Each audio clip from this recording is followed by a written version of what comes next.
Hi అండి. మన జుట్టు ఆరోగ్యంగా, అందంగా, నిగనిగలాడుతూ త్వరగా తెల్లబడకుండా ఉండాలంటే ఇలా నేను చెప్పినట్టయితే ట్రై చేయండి. ఇలా ఒక గిన్నెలో ఒక అర లీటర్ కొబ్బరి నూనె అయితే వేసుకోండి. ఇది చలికాలం కాబట్టి నా కొబ్బరి నూనె అనేది కొంచెం పేరుకుందండి. ఇలా వేసుకుంటే మళ్ళీ కరిగిపోయి నార్మల్ అయిపోతుంది. ఇలాగ అయిన తర్వాత కొన్ని మెంతి గింజలు, 10 మందార పువ్వులు, అలాగే 20 మందార ఆకులు, కొంచెం కలబంద,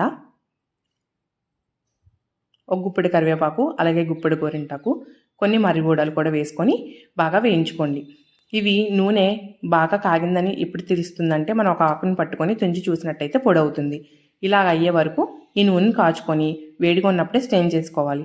స్ట్రెయిన్ చేసిన తర్వాత మీ దగ్గర ఎండబెట్టుకున్న ఉసిరికాయ ఉంటే ముక్కల కింద కట్ చేసుకొని గింజను తీసేసి ఈ నూనెలో వేసి మీరు తలకైతే తలస్నానం చేసే ముందు కానీ లేకపోతే రేపు తలస్నానం చేస్తామనగా ముందు రోజు కానీ రాసుకొని మీరు తలస్నానం తరచూ చేస్తూ ఉంటే జుట్టు చాలా బాగుంటుంది.